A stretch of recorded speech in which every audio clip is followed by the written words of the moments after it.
James, how you doing, man? Doing wonderful. Alrighty. Tracy, thanks for having me. Thanks, man. Yeah. Happy to be here. I really appreciate it. Yeah, I saw your YouTube channel, and I was like, I got to get a hold of this guy. Because he's dropping some truth bombs, you know? I'm doing my best. Yeah. Not everybody likes it, but sometimes you gotta feed them the red pill, or you gotta feed them, gotta spoon feed them when they don't want it. So That's right. That's right. Well, it's one of those things where, you know what they say, when the student's ready, the teacher appears. You know, and you're basically like dropping knowledge for people, right? trying my best. Trying to, Sometimes I say some dumb things that I like to go back and I try to always apologize or correct myself if I did say something dumb, which happens fairly often, but Hey, dude, we're do human. my best. We're human, right? So like, Thank you. I've said things on podcasts before, and the next time I'm like, I gotta fix that. I Yes. gotta amend that. Or in the comments on YouTube, I'll just like, hey, by the way, I got that wrong. Yes. And then people are like, oh, dude, thank you. Because people see something on the internet and they're like, oh, it must be true. You know, Exactly. this guy's got a YouTube channel. I'm guilty as well. I'm guilty as well. So it's a lot of fun. So start with like, so the way I found you was YouTube, but like start with, so you go by YungJamez, but let's go back to like YungJamez. Yes, sir. Did you think you were going to be in Japan doing YouTube, studying Japanese when you were like 10 years old? Never thought I was going to be in Japan. Yeah. Never thought I was going to be living. Well, I always planned to live abroad. I always thought that would be super cool since I was super young. However, I didn't know where it was going to be. I didn't know when it was going to be. Okay. I kind of just generally thought I was going to do something crazy. I always saved my money. I'm a saver. My grandma would say that I'm bohemian, so I'm a huge saver. Good. So saved my money forever. Thought I wanted to do something crazy with it, whether it be go abroad, buy some type of house, maybe buy a big car. I ended up not really liking cars so much, but saved my money forever, and then here we are. It ended up being Japan, and here I am. Yeah. And I always did dream of creating some type of content, whether it be on YouTube or music or whatever.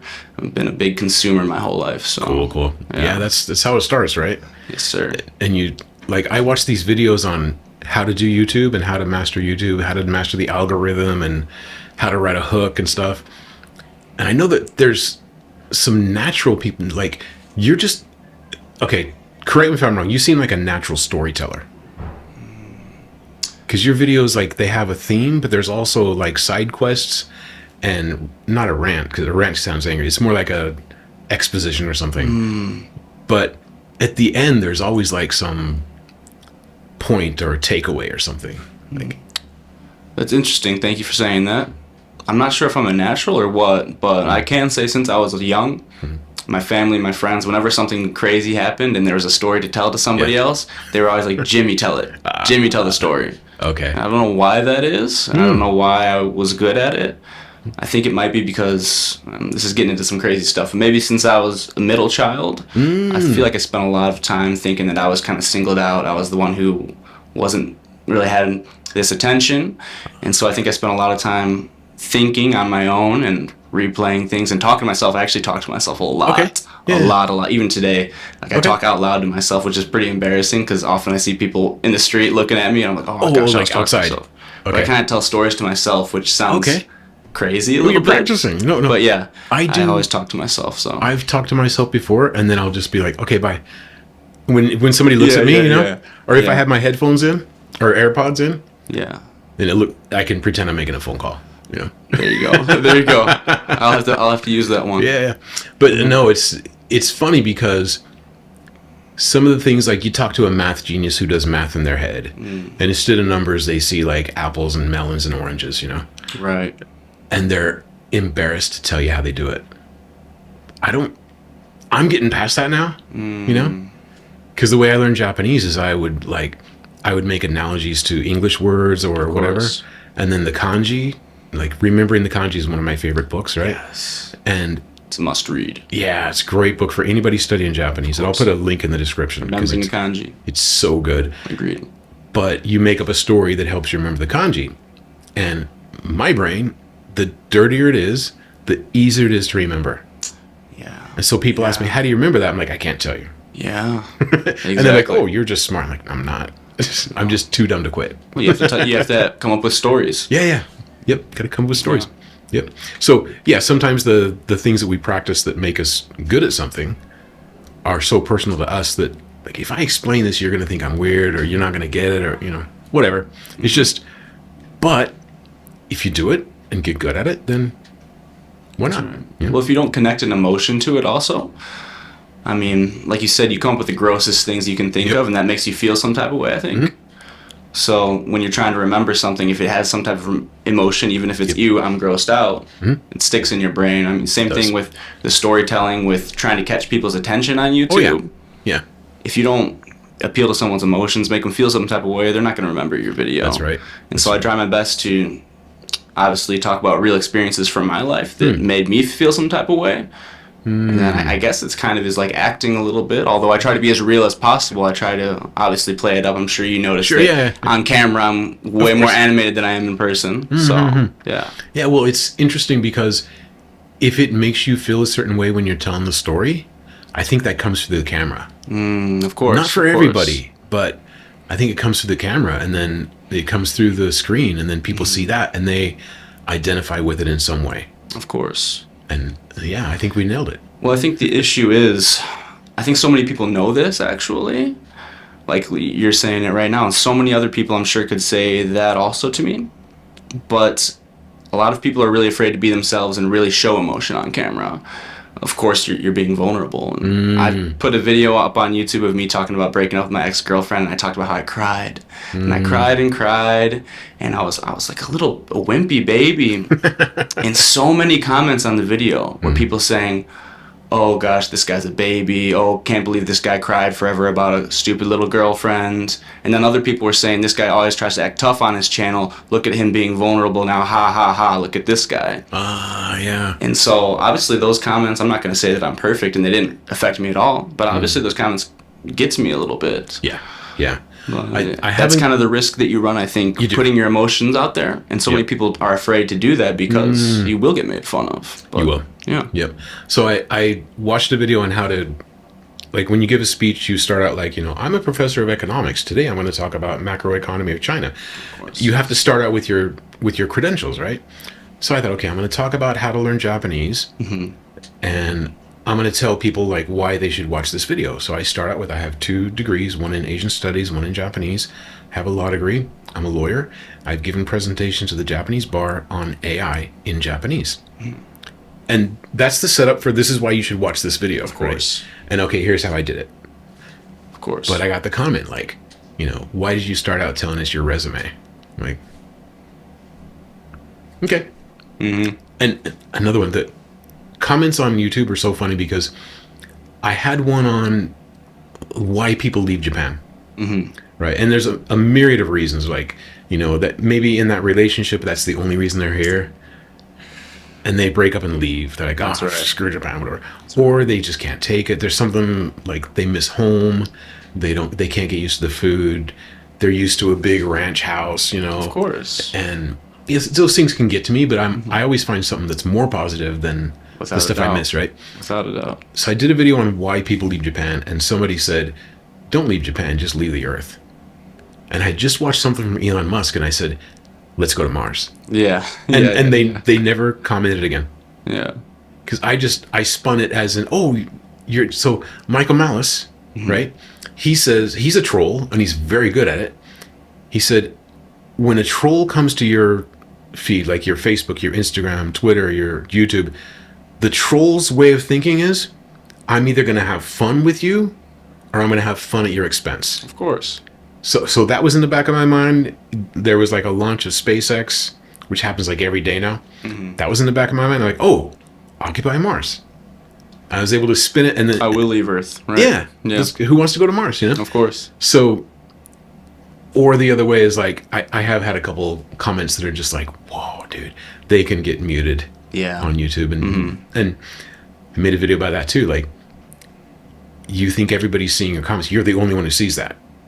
You can type as many comments as you want, but you're the only one who sees it, and it never gets to me. So maybe early on when I was more sensitive, I would have like deleted and blocked them. Right. Now it's just like, dude.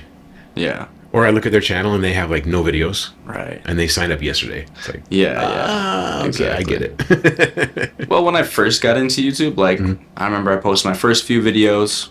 Specifically, I made a video about gyms in Japan where I was being really obnoxious, saying F this, F that, gyms in Japan suck. And a lot of people got really upset at that video. But people were upset, people were commenting on the video, and it went semi-viral. Okay. for my scale. And that was the first video that got any attention. And so many people were commenting bad things on it, saying this guy's not even muscular, he's talking about gyms, blah, everything you can imagine. Making fun of how I look, my long chin, my crooked nose, right? And I remember for the first week or two that video was out, waking up every day and checking the comments and being like, wow, I feel really bad. Yeah. I'm so embarrassed. I can't believe all these people are saying these bad things about me. And then I had all this huge gain of respect for content creators and YouTubers and people who put themselves out saying, wow, like, I can't believe people actually really go through this and this is what they deal with all the time. Yeah. I didn't realize how hard it was. So, like, I mean, even the YouTubers that you think are silly, I don't know if you think Mr. Beast or PewDiePie, whoever is silly, but then you look at them and see how much hate they've received, and they deal with that day after day after day after year. And then people try to cancel them and report their channel, report the video. It's like, dude, this guy put like put several hours into this video and put their whole life into learning how to do this. And then the person who's like never made a video wants to. So exactly. I think and I'm going to the gym like 5 days a week now. Got a really good trainer, and I'll make a video about that. So I'm trying not to talk too much about it, because you know when you get into something, you want to tell everybody. Like, of course, without a doubt. But then I tell people what I eat. They're like, "Oh, you know, you need to get more of this. You need to get." I said, okay, sure. Yeah. Everyone's always got an opinion about everything. Everybody's got an opinion, or you know, you're doing too much cardio. You're not doing enough leg work. It's like, okay. Of course. And I would just say, okay, I'm doing this for now. You know. Well, I try to find the best balance between paying attention to the comments and what people are saying and looking for good feedback, but also recognizing that a good amount of the comments are going to be dumb. Sorry, commenters, but there are a lot of really dumb comments. And I don't want to completely ignore my audience. Of course, I want to interact with the viewers and everything. And like, especially in the videos where I talk about health, I know nothing about health, working out, in terms of like in terms of for how much people actually know and how much there is to know. I know nothing. I'm just a guy who likes to, like, I'm sure you've heard of Sam Sulek. Sure. He knows way more than me, but it's kind of his philosophy is like, go in the gym, go hard, just sweat, don't worry about all the crazy details, and that's how I've kind of always been. Good. And so all these people are commenting on my videos, you're not doing this right, you're not doing this right, you're not doing this right, which part of me is like, okay, thank you guys for the advice, that's great, I learned something new, and sorry if I said dumb things on camera about health before, but then another part of me like maybe meets that person in person, or clicks on their YouTube channel and sees it's someone completely out of shape, goofy looking, like, and it's like, okay, all right, maybe I don't need to pay so much attention to the comments. Yeah. Well, I found for myself, this is not everybody, I can be a David Goggins, you know, and not the amount of working out, because that's like superhero level, but to do it himself, like I found out that I had to work with somebody, you know, so I found the right guys to work out with. We do it 5 days a week together, and the funny thing is, my trainer said, like, I didn't feel like doing this today, but I knew you're going to be here. Yes, sir. It's like, whoa. Yeah. So in that, and I've heard this about several of those relationships where, like, you have the sensei and the student, you know, or the teacher and the student. Sometimes the student's helping the teacher. That's right. That's right. Yeah. It's amazing. Well, and I don't want to call myself a teacher and say that I'm bestowing all this knowledge onto people. Of course, I'm an idiot. I'm a young idiot, guys. However, so many people message me all the time. Thank you so much, anyone that's messaging me, commenting to me. And they always say, you inspire me. I started going to the gym because you're always talking about going to the gym. I started eating better. I started cooking my own food because you're always doing it in your vlogs. And then that, like, I mean, that's me 95% of the time. But there's a 5% of the time where I'm lazy. I sleep in. I don't go to the gym that day. I'm trying to keep it transparent. And then that makes me think, oh my gosh, if these people are looking up to me, these people are saying, hey, this guy does this every day, I need to lock in. I need to get rid of that 5%. I need to be locked in 100% of the time. I can't be fake. And same thing with, sorry, I'm just going to do a little plug here, Ultra Human. Shout out to Ultra Human. I don't know if you want to call it a sponsor or an affiliation, whatever it is, but Ultra Human, this smart ring brand, reached out to me. They watched my videos and they said they really liked my vision. And they wanted to support me, and I could get my sleep on track and blood circulation and all that. So I just got this ring, and I'm trying to track it. And now I'm thinking, I don't know anything about health. I do my best, but I don't know anything. And now I've got like some type of affiliation. I need to really take this more seriously. And now I'm inspired. Even this week, I've been working so hard because I feel like, oh my gosh, now people are looking at me like I'm some type of fitness influencer, health influencer. I don't know what I'm just an idiot who, like I said, likes to go hard in the gym and get sweat on. Yeah. So now I need to really start taking this stuff more seriously. Yeah.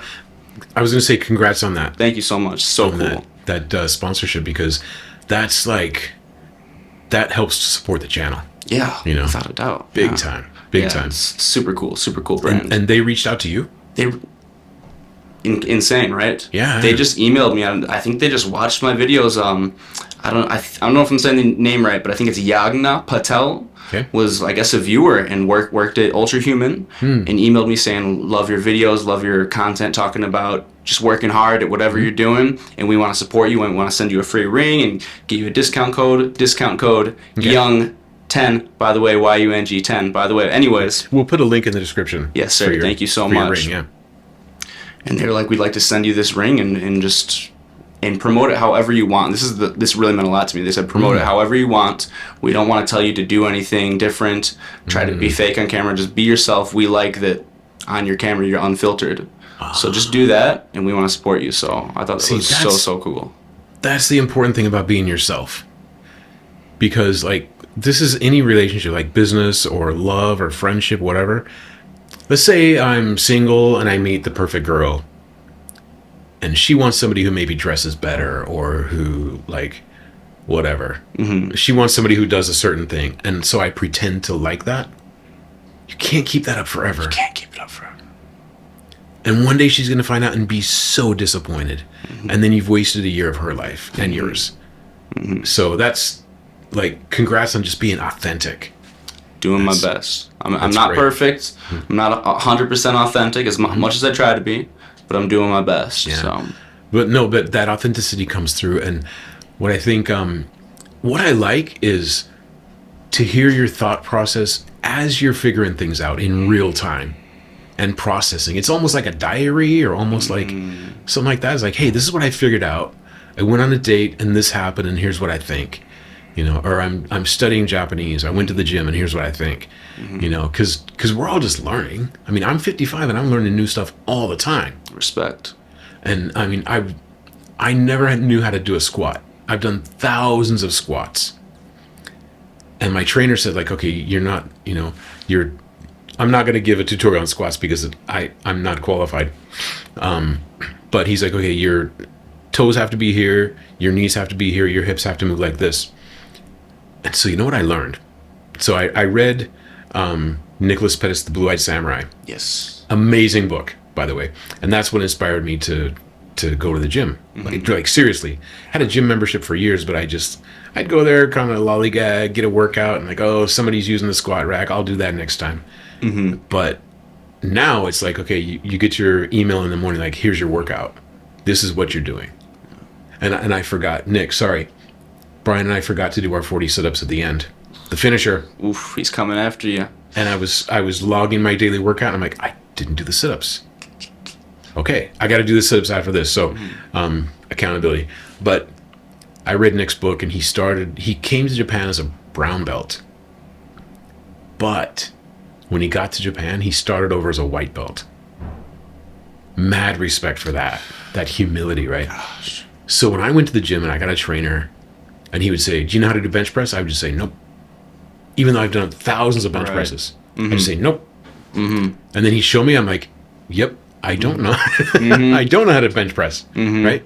Like, I didn't know where the bar's supposed to come down or like, you know, and it's so funny because I went to my old gym. I still have a membership. It's like to the end of the month. And I saw this guy doing squats and he was going down like 6 inches. And I just wanted to say, oh, dude. But it's not my place. It's not your place, yeah. No, I'm not a trainer. But I just thought, like, oh, man, if somebody teaches him how to do a squat, like, they should teach this stuff in, like, elementary school. Right? Not with heavy weights, but, like, with body weight squats, right? Air squats. They should teach kids how to move. Yeah. Right? And I went to a class, it was called Hadashi Jiju Fitness. It was, like, basically a body weight training. And this guy said, he's got 2 kids, I think. And he said, you know what? I never get on my kids about anything except walking. It's like, why? He says, because we can learn how to read and write. We can learn computers. We can learn how to podcast. We learn how to walk on our own. Nobody ever teaches people how to walk correctly. Oh. It's like, whoa. Interesting. Blew my mind. Mm-hmm. So I try to take what he taught. Like, he showed us in the gym how to walk correctly. I was like, oh, wow, I don't know how to walk. Mm-hmm. Like, it's so interesting to go back and, like, learn this stuff that I thought I knew. Mm-hmm. And learning it correctly. Well, it comes from a place of humility, for sure. And I actually made a video, one of my first videos also. I don't remember what the title was. It was something about shut up or something like that. Hey, you're shut up, you're annoying, or something like that. It's something really provocative. Mm-hmm. But what the video was about was when someone is in a place, when someone is your teacher, whatever they be. Like I said, I'm not saying that I'm everyone's teacher, but there are certain things that I know about more than other people do. For example, the people that live in America who just started studying Japanese and want to sometime come to Japan. And they message me saying, hey, how do I get to Japan, et cetera, et cetera. How do I learn Japanese? How do I start learning Japanese, et cetera, et cetera, et cetera. And then I offer them some type of useful advice from someone who's actually done it, gone through trial and error. And then they say, well, I don't think that's true because of this. And I don't think. And now, hey, I'm not saying that I can't be wrong, of course. But for a second, just I can tell when people aren't listening at all. Yeah. And hey, if I genuinely am wrong about something, okay, correct me. But there are certain times when you can tell when someone's not listening, they don't want to drop their ego, and it's just like, man, I don't want to hear it. You have to be willing to listen. And I'm the same way. I've been to plenty of whatever it be martial arts classes or gone through workouts with personal trainers, and then you have to tell them, no, I don't know anything. I could be doing something wrong, especially over the years. If you're doing something a little bit wrong, years and years and years pile up, and you don't realize how bad your form got out of the way. Someone actually commented on my YouTube video correcting my squat form the other day, and I was like, at first I was like, shut up, man. Yeah. And then I watched the video, and I was like, oh my gosh, he was right. I didn't realize my form got so bad. And so I've been trying to correct my squat form now. So, you know, it's so important. Like the big three: squats, deadlift, and bench. You know, and then cardio. But like I was watching a live stream with Nicholas Pettis and Angela and Junk Food Japan, awesome channel. I'll put a link in the description. Junk Food Japan. And Nick was talking to this guy, and he was talking about the ability to jump and land on your feet. And it gets more and more important as you get older.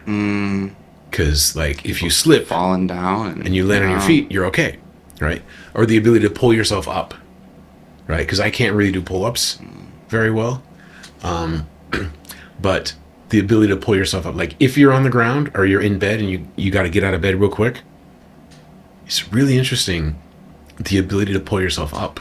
Yeah, I never thought about that. Yeah.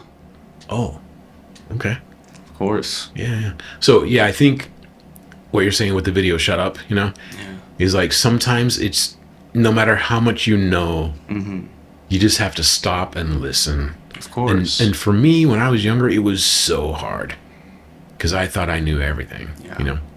Well, we all did, I'm sure, at some point. I was the same way. But I think you got there quicker. Yeah. Which is commendable. Yeah. I've eaten a lot of humble pie in my day. I've been humbled quite a few times. So I'm still every day I'm getting humbled here in Japan. It's tough. It's tough out here. It is. You know, it's really interesting because, you know, I thought I spoke really good Japanese, and I watched a video by a guy named Dogen.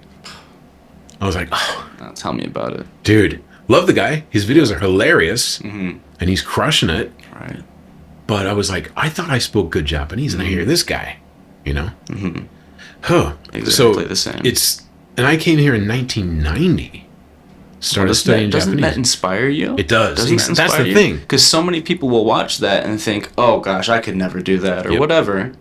Yep. And then they give up, or they go home, or whatever. Yep. It's and you play guitar, right? Or a little you bit. play music? Okay. I wouldn't say that I'm a big guitar player, but I can play some chords. Okay, but if you watch somebody, like when I first heard Steve Vai, dude's a virtuoso. When I first heard that, I was so depressed. And then I thought, wait, he's got 4 fingers of the thumb and a pick and 6 strings. And so do I. You know? So I guess the only difference is the reps, right? Exactly that. And his and his personality and his tone, right? So I could, if I ever played the same song he played, it's going to sound different. It's going to sound like me, right? So that's the only major difference, is like the personal tone you put into it. But like, Of course. he's got 6 strings, so do I.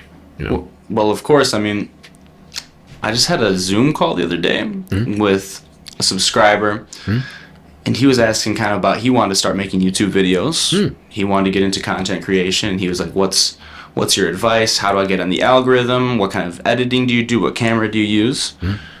And not to toot my own horn and act like I'm so awesome or anything, but I don't do any of that stuff. I don't really edit. I have a GoPro for my camera. I don't ever look at my engagement statistics or my demographics, any of that. My advice to him was just be yourself. And I know that sounds really cliche and goofy. And if you say, well, there's only one of you, there are a million Japan YouTubers, there are a million YouTubers out there, but there's only one of you. Yeah. That's going to sound like something your first grade teacher would say. Sure. But it's true. Yeah. And if you don't show your true self on camera, if you're trying to say, okay, well, I've watched Japan YouTubers, I want to be a Japan YouTuber, this is the formula, let me kind of try to be this, you're just going to be one of 1,000. Yep. But if you go out there and you be yourself, you might be able to inspire somebody, you might be able to find your niche. Exactly, yeah. Or maybe you're just boring as hell. Yeah. Sorry. That could be it too, yeah. But you know, it is interesting because you talk about being a little more animated on camera. I always say, like, try to go to 110%. Yeah. You know, because you never go up to somebody and say, hey, nice to meet you. Right? You say, hey, good to meet you. Right? And then you can have a conversation. But like, if you're not excited, like a little bit excited to see them, put yourself out there, right? And I just tell people, just do 110% of your energy, you know. But I think that's what a lot of people miss, is be yourself, you know. And that was hard for me too. It's like finding your voice, right? When I had a period where I had created so many videos, I had followed different people. There's a German guy, Nicholas Crystal, of course, Mr. Beast. In fact, the reason I started going heaven to YouTube is I saw Mr. Beast on Joe Rogan, and he talked about making millions of dollars. I was like, dude, that's the potential. That's incredible. Right?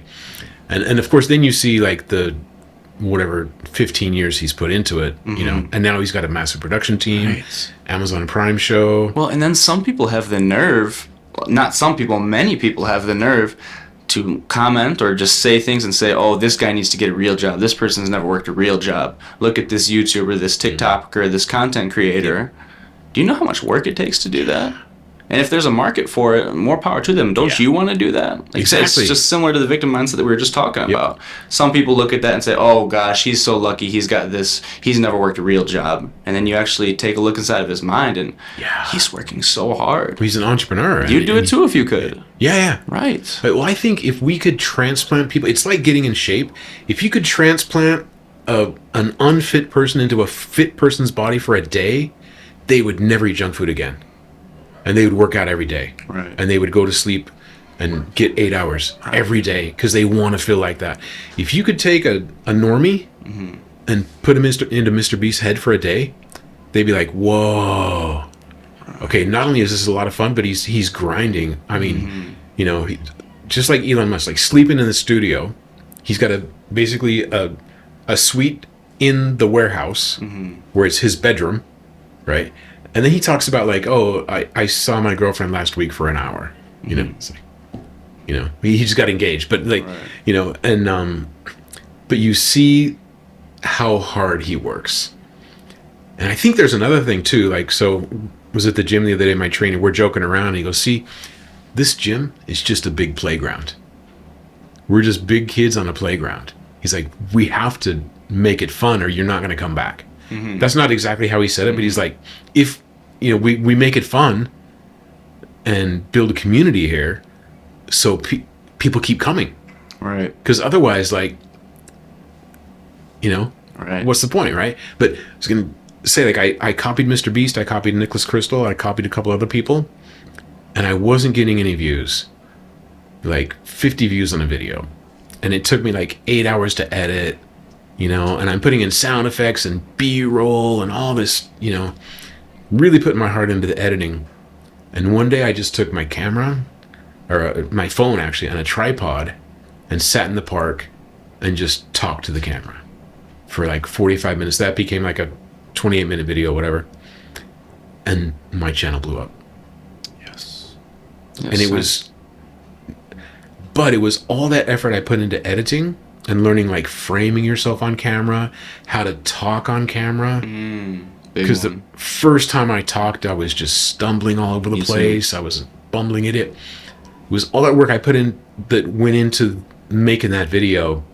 And also the frustration of like, I'm not getting any views. And so someone mentions like, why don't you talk about something you're passionate about? Something you know well, something you've done. Right. Like, oh. And then I did, well, this is how I learned Japanese. Yeah. And went from like 100 subscribers to 2,000 overnight. I was like, dude. There you go. Yeah. And you had a video that went crazy. It was like dating in Japan or something, right? Yeah, a couple of videos about dating in Japan. Yeah, yeah. The unfortunate truth of that is, since I put those, I only have 4 or 5 videos talking about my dating, maybe not even 4 or 5, talking about my dating experiences in Japan. But of course, so many people love those because we got so many fetish guys or whatever overseas. They love those videos. They got the Asian flu. That's right. And so they always message me on Instagram and they say, "Why don't you talk about dating in Japan more? Why don't you talk about dating in Japan more?" Now, I'm super introverted. I never go out of the house. I haven't really been on that many dates, anyways. Okay. And second of all, I don't want that to be my channel, talking about girls all the time. I like to talk about guys. No homo. But I like to talk about guys. I like to talk about guy stuff. Well, no, I do like, one of the kindest, one of the coolest comments I saw on one of your channels is one of the videos where you start out and you're doing like the cold shower and you're like, okay, here's what I'm going to eat for breakfast. And I went to school and I'm studying my Anki cards and stuff.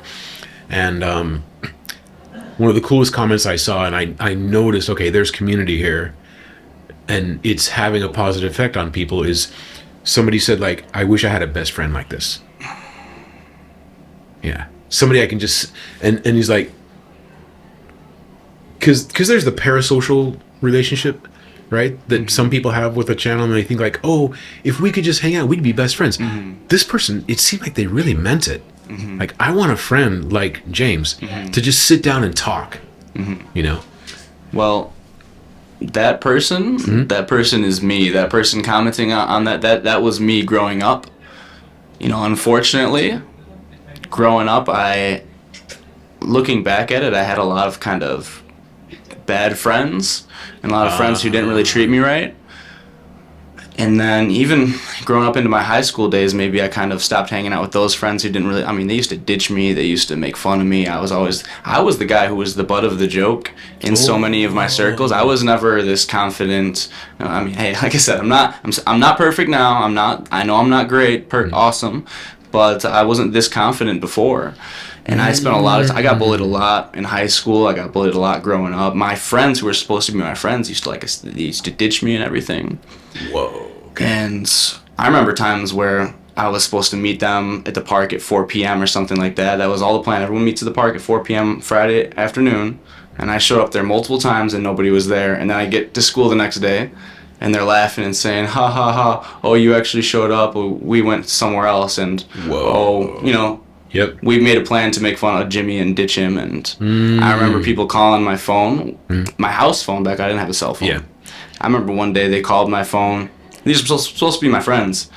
And they called my phone. They were with some older kid and left a message on my house phone that my mom hears the messages on. It was like, oh, Jimmy sucked my balls or something like that. And my mom heard it. It was so embarrassing that my mom heard that. And that was me days and days and days and days. So sorry for the long explanation, but getting to the point here, I spent a lot of time, I think, watching content on YouTube and watching people talking about working out, talking about whatever I was interested in, because that was like, those are my friends. If you can't find those real friends in real life, then sometimes you have to get that inspiration through people online. And they say that you are the sum or the average of the 5 people that you surround yourselves with.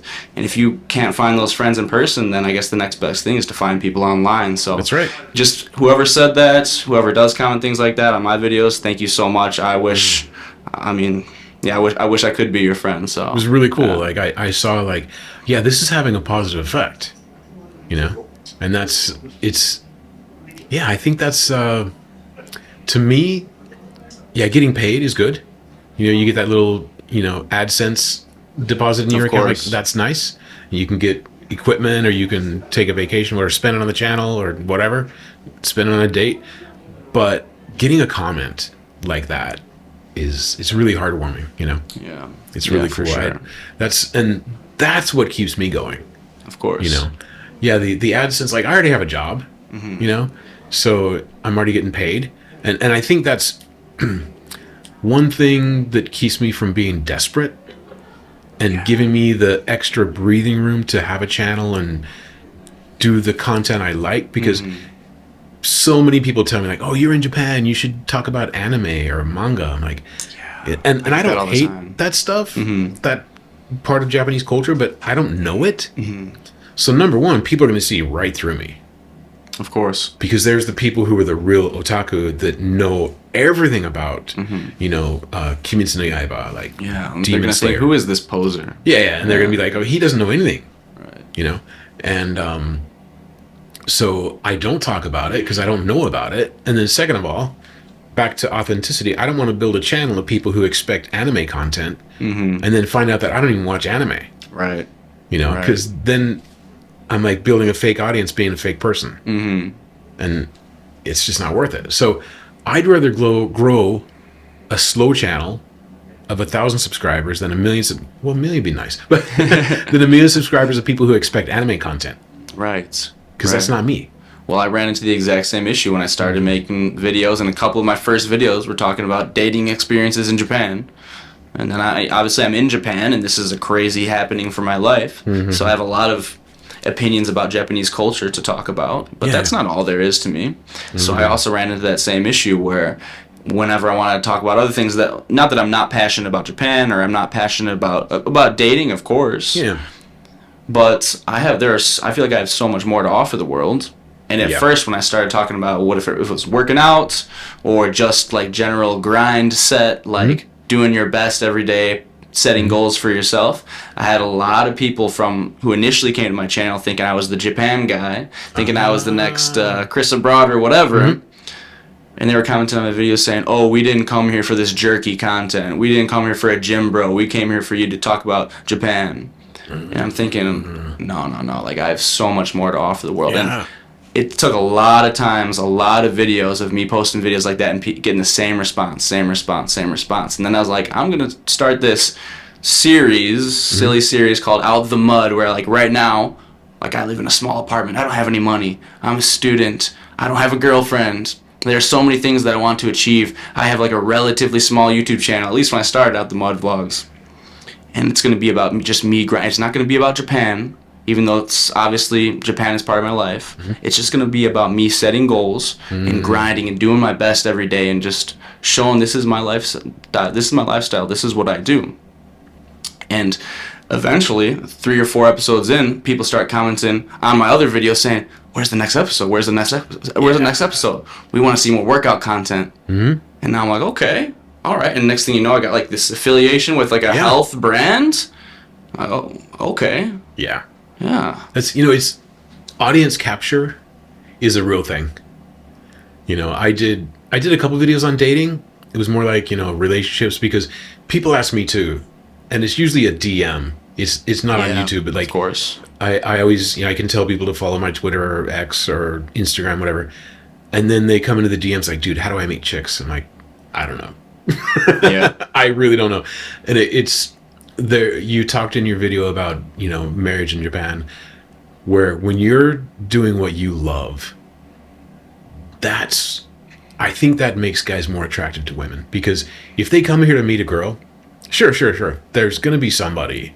Of course. What do they say? There's a lid for every pot. Of course. Right? But you're going to meet a high quality person when you're grinding. Like when you just worked out, you took a shower, you had a good lunch, and you're studying hard. That's when you're going to turn your head and she's going to be like right there, Right. And that's what happened to me. So I love international law. I love Japan. I love, studying Japanese.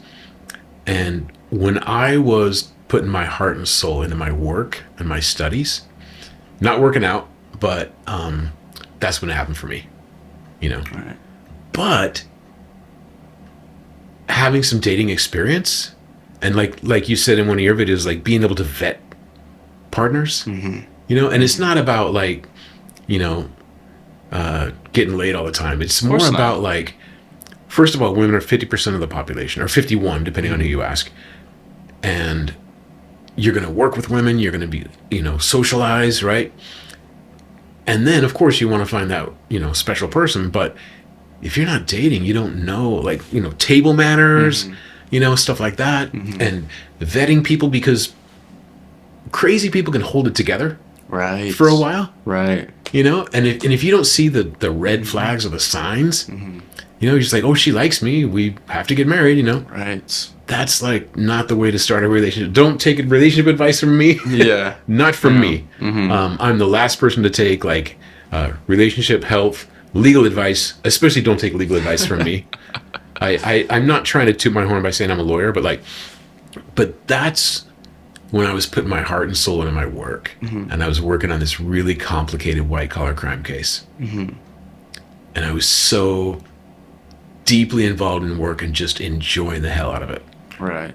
Uncovering fraud and scandals, and I love solving puzzles. Right. Like I still have a Rubik's Cube. I love to solve puzzles. And I was working on this puzzle, turn around and bam. Well, there you go. I'm sure when you met your wife, sorry, his wife or girlfriend? Wife, yeah. Wife. Yeah. So I'm sure when you met your wife, and you've got this goal that you're grinding toward every single day. You're a Doberman. She feels that energy. Yeah. You're out there. You're chasing after stuff. You're on the trail of something. Yeah. You're going after something. And so many guys come out here looking like lost puppies. Yeah. They come to Japan not because they're running to something. They come because they're running away from something. And what they're running away from is not being popular in the States, not having any attention from girls in the States. They run away and they think, okay, well, maybe I can find something out here in Japan. And hey, a lot of girls, unfortunately, some crazy girls aren't going to pick up on that because they have some type of fetish. Or maybe they got something going on with them that's not what you want going on with them. They're a gaijin hunter, you know? That's right. That's, by the way, that's one of the most searched terms that leads to one of my videos. It doesn't surprise me. It wasn't even about dating. I was like, the type of people you'll meet in Japan. Like, you'll meet the person who used to live overseas and they can't wait to go back. You know, you meet the person who like dismisses foreigners because they have like this allergy, like I don't speak English or you know, whatever. And then, you know, then you'll meet the gaijin hunter. Of course. And there are certain red flags that guys miss. Of course. Like, speaks perfect English. But has never dated a foreigner before. She'll tell you, right? You're my first foreign boyfriend. Yeah, well, that's what they say. Yeah, that's what they say. Yeah. Besides Kevin and Josh and Frederick. Yep. Yeah. That's right. Yeah. So, yeah, I think that's why dating's important. But also, like, yeah, where was I going with that train of thought? I'm just if I can expound a little bit more on the whole coming out here looking for a wife thing.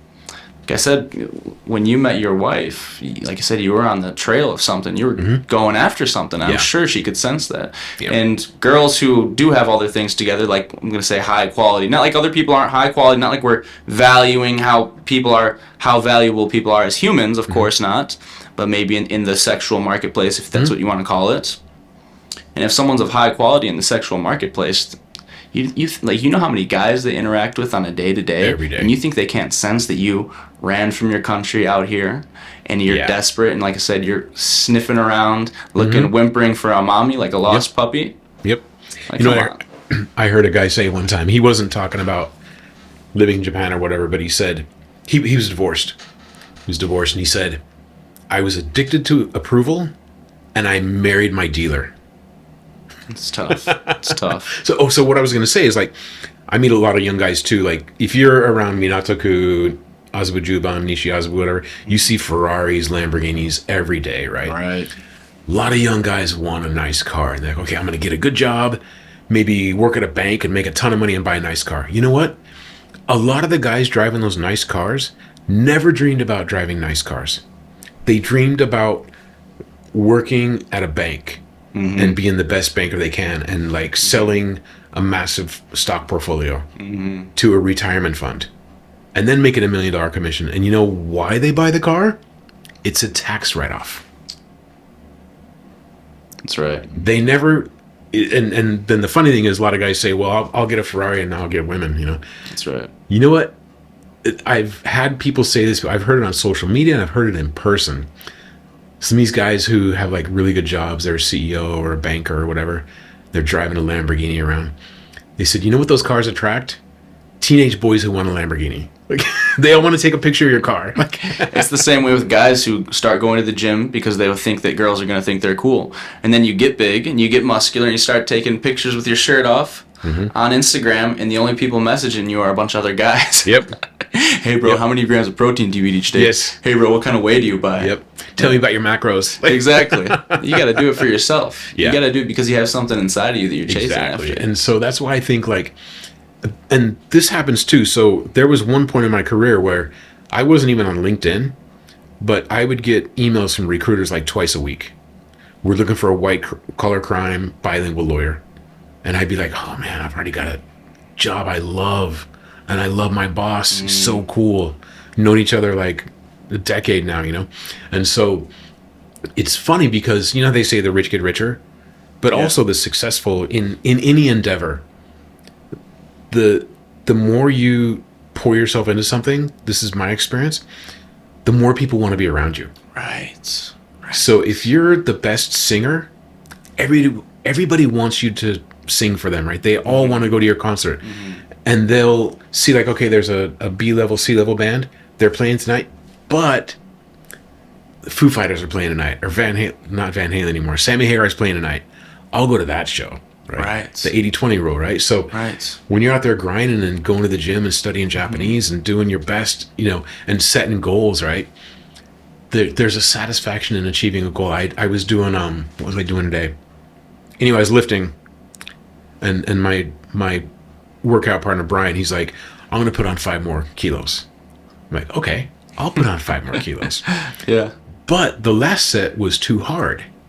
But I can't tell him that.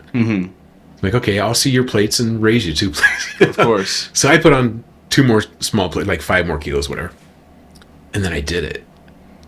I thought, wait, if he hadn't have been here, I wouldn't have put on more weight. And then the next thing that hit me so hard, like a smack in the nose, was like, I got a proper workout. Whoa. Right. I worked out. Like, I know I did it. There's no doubt in my mind. No doubt. That feeling, there's nothing like it. Well, just like you said, when you're working really hard, when you're doing something to the best of your ability, people want to surround themselves around you. And the people that want to be around you are people that want to work hard also, are people that have their head on straight. And guess what? People don't want to be around you. People that are hiding something, people that are running away, people that are insecure. And you don't want those people around you anyway. Right. Because when they see you working hard, when they see you going after something, it makes them scared. It makes them look at themselves and think, oh gosh, this person's doing something that I can't do. When in all reality, I'm sure you can do it. Yeah. But you need to get that confidence. You need to maybe have a long, hard look in the mirror with yourself. And get real. Yes. It's because I've been on the other side of that YouTube comment, and I'm very careful about my social media, so I don't leave negative comments. But I've been on the other side of that, thinking this guy's a loser. Why has he got 1 million subscribers? And I hate that feeling in myself. Of course. I hate that weak feeling. Of course. And that's what makes me work hard. But it's that I could do that, but I'm not. Of course. We all have that in us to some extent. It feels terrible to, you know? And even if I'm like second or third best, like I see people that are competitive, and I don't need to be the best, but I want to be the best me. Right. Right? That's why in the gym, your PB, your personal best, right? It's not the best in the gym or the best in Japan, the best in the world. It's personal best. Right. They say in yoga, like I'm not a yogi, and I'm not very good at yoga, but I've taken yoga classes. They're really good for you. But the instructor started out with the class with compare yourself today with how you felt yesterday. Are you more stiff today? Are you more limber today? And I was like, wait, this is just a competition with myself. And that's the hardest one. Right. That's really hard. Right. You know? Well, that's what I tell people learning Japanese. They message me all the time asking, how do I learn Japanese? How do I get to N3? How do I get to N2? And actually, specifically, my friend Andy Cruz, shout out to Andy Cruz, he messaged me a year ago or so saying, gosh, dude, it feels like I've been out here for a year. I've been studying Japanese, and I just had this really uncomfortable experience where I didn't understand at all what this person was saying, and I feel so bad. And how did you get to the level where you are, and how can I? And I was like, man, you've only been here for not even a year. I've been here longer than you. Of course I'm going to be better than you. Yeah. But the important thing is that you compare yourself to only the previous you, because I guarantee you, if that you from 2 months ago would have been having this conversation today, you wouldn't have understood anything at all. But at least you maybe did okay, kind of. Yeah. So, yeah, that's why I always tell people studying Japanese. I mean, with whatever it is, though, of course, like, you can't compare yourself to other people. You're comparing yourself to Dogen and people like that who have been studying forever and have, just compare yourself to the previous you. So Exactly. Comparison is the thief of joy. Of course. Right. And I was just thinking of this as we were talking, is like, sure, if there's a guy in the gym who's like squatting 150 kilos, 200 kilos, and I squat 210, then I beat him. Now what do I do? But if I hit my max that's so or true. my personal best, Right. you know what I can do next? Make another personal best. Right. And then I can keep going. Exactly. Wow. I just thought of that. Yeah. That might be true. Of course. Now, well, people ask me all the time, like, how do I study better Japanese? How do I get better at running? Whatever it be. And I feel like this is kind of obvious, but maybe it isn't for everyone. It's like you said, you just have to compare yourself to previous you, and there's always a bigger goal, something else you can work towards. So Always room for improvement. This is what is so fun about Japanese. There are, depending on which dictionary you look at, there are 500,000 words in the Japanese language. so many. It's such a difficult language. It really is. It is. And then you can always learn more, you know? And I think that's what keeps it fresh. Right. Right. And then you go into, so my trainer, former kickboxer Nick, when he explains, so we'll do a class and there's some Japanese people there, so he'll explain how to do a squat in Japanese. I can't do that because I don't know all the anatomy names, right? Right. But when we talk about white collar crime, I had to learn how to explain white collar crime because, first of all, not everybody even knows it in English, right? What's white collar crime? Like, okay, I had to learn how to explain it in Japanese. So I can explain white collar crime in Japanese. He can explain, exercise in Japanese. So we all have our strengths. But then I realized, like, wow, there's more to learn. Of course. Always. Yeah. Always. And I think that mindset, like when a tree gets old and brittle, it breaks, right? But the bamboo, this is like a Bruce Lee moment, like be like water, But the bamboo bends and is green and it keeps growing, right? So what I'm trying to say is, like, there's always something else to learn. Of course. Yeah.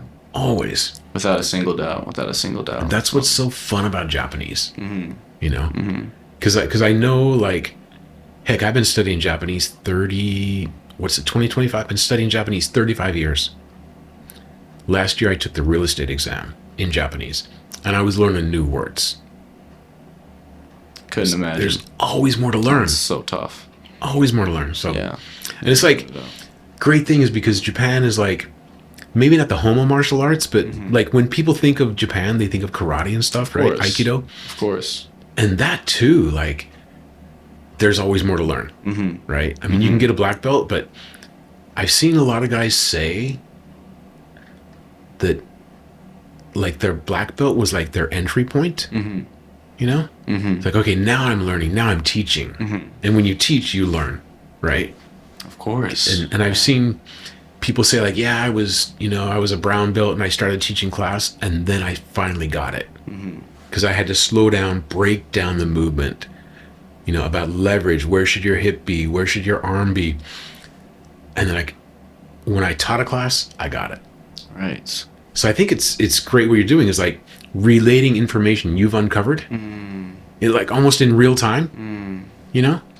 Well, just like you said, there's always more to learn. Something that I've been learning recently, because I've been reading a lot of books. I've been learning about relationships, and I want to eventually get married and eventually have a family. I'm not dating super often here at all, but at some point I would like to find a wife. Of course, so I don't have all the time in the world to meet people. I don't ever go on dates. I don't ever leave my apartment. So what do I do instead? I listen to audiobooks or I read books about relationships, how to learn about male and female relationships, etc. And then I'm talking about things that I'm learning about relationships and about how men act and women act in relationships, etc. And sometimes I talk about those things on camera, like the video that you just mentioned.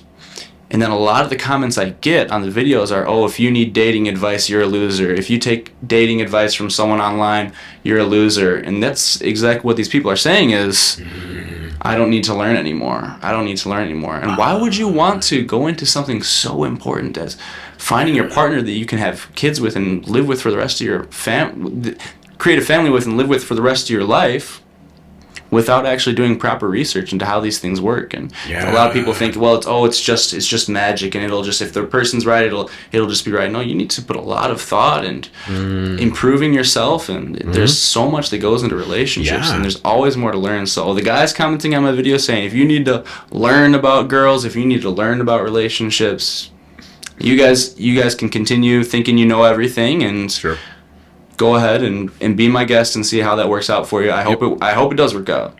Yeah, me too. Like, I want people to be happy. Of course. I'd like to see fewer losers in the world. But it wouldn't work out for me. I'm just saying that I'm too dumb, way too dumb. I need to be taught some things. Yeah, but that's a good attitude to have, is to be humble and to keep learning, because like that keeping a beginner mindset, it's like a skill, is to say like, hey, I don't know. Maybe there's somebody who knows. Maybe there's a book. And by the way, it's like a rock band puts out their first album and it's a massive hit and their second album flops. Yeah. It's because they spent 20 years writing that album. Their whole teenage years, going to parties, dating, learning to drive a car. Yeah. And then they write all these amazing songs and play them in front of, small venues for like 5 years. Then they get in the studio, one take, record a hit song. It's not everybody, but a book too. Somebody explained it to me like this: that book is 20 years of experience in like 200 pages. And this one thing I neglected for a while, like sleep. I didn't read because my job is to read. So I'm reading evidence all day long. Like when I get off work, I don't want to read. I'm pretty sure I'd be the same way. So, but I started reading more and reading books. I interviewed a guy, I'll think of his name here, sorry. The Lucky Laundry, Nathan Lynch. Okay. It's about money laundering in Australia. Oh my gosh. It starts out like a murder mystery. It's like it draws you in. And then I read Bottled Lightning by Mark Weeks. Interviewed him on the podcast. He's another lawyer. And when you read the book, there's a motorcycle car chase on the Shuto Expressway in Tokyo, and he names the exit as he goes by, and you're like, that guy has lived in Japan, right? And then he talks about a relationship. He's like, this guy has lived in Japan. He has, because the way he describes it, right? So how many decades Mark spent in Japan, and then he wrote a book at the end of that time. And he also worked at a major law firm. And so he writes about, working in this office building, describing the office building. It's like, dude, the level of detail, right? So an author who studies something or learns something or experiences something for 20 years and then writes about it, I can learn from them, right? So when somebody has a book about health or relationships or diet or studying Japanese, they've put so much effort into this, and then they have a proofreader and an editor, and it's vetted by a publishing company unless it's self-published, right? There's so much effort that goes into that. Maybe they have something to teach me. Right. Well, it's just the same way that I make my YouTube videos when I'm doing this storytelling, and I didn't even realize I was a good storyteller, but I'm a huge overthinker, and like I said, I talk to myself, so I'm telling myself these stories over and over and over, and I've told myself this same story 100 times before I've said it on camera, and each time that I tell it to myself, I think, wait, fine. I want to get in my emotions because I'm worked up about something. Yeah. I kind of left that part out when I was telling it to myself. I need to build the drama a little bit more, build the suspense a little bit more, and then you go out and I know this. I know how to tell the story because I've told myself it a million times, and then I go out on camera and I do it. And then I've had videos where I've wanted to talk about something that I maybe didn't know about, like I thought I did, or tried to make notes and do studying kind of for a day or two on something that I think is interesting, but maybe I don't really know about. And then I get on camera and I'm like,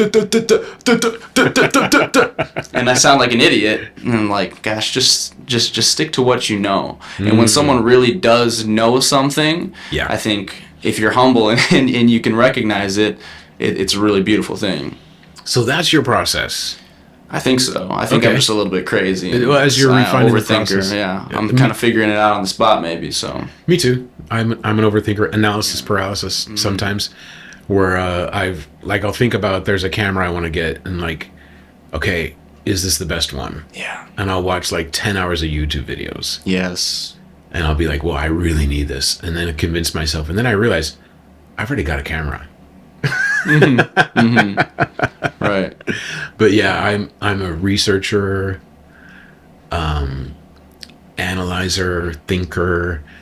And that has slowed me down in the past. Now that I'm 55 now, it's like, I don't have time to waste here. No. And it's, especially after my father passed away a couple years ago, I'm like, wait, then this is real.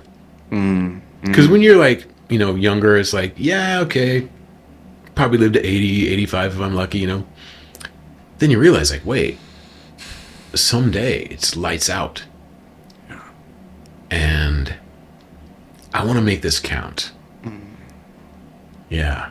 Well, that's like the first year or two that I spent in Japan, and I was working hard out here for sure. I was doing my best. I came out here to learn the language and do my best and work hard. And then for the first time that I went home to visit everyone, it had been a year and a half or so since I had been home. And then you go home and you see all these people that you hadn't seen in even just 1 year and a half. And I'm like, oh my gosh. Sorry, everyone, but you look old. Sorry. And my dog's clearly sick. And my grandma is very visibly different than she was when I left. And then I have that thought of, okay, I've been working pretty hard, but I've been out in Japan away from all these people. I don't know how much time they have left. And I've been having a lot of fun in Japan and kind of screwing around. And my grandma calls me every week and asks every single time. And I always tell her, and she asks the same question every single time, when are you coming home? When are you coming home? And then I have to go home and I see her sick.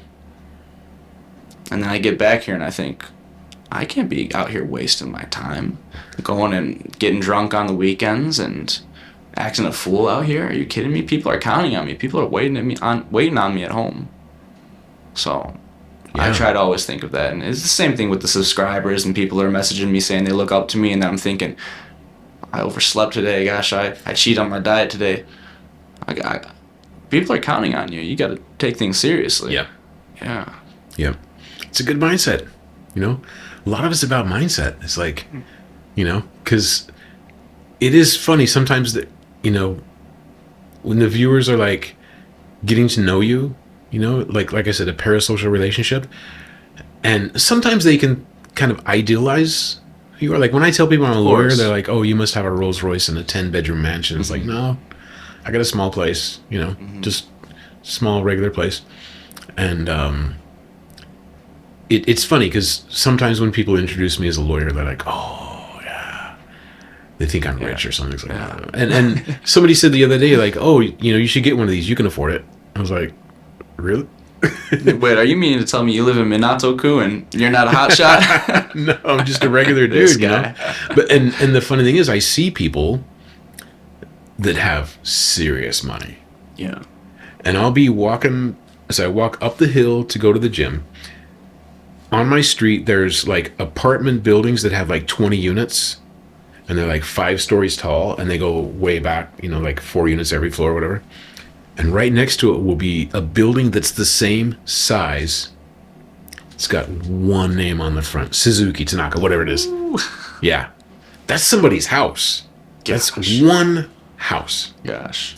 Next to an apartment building, and they're the same size. Mm-hmm.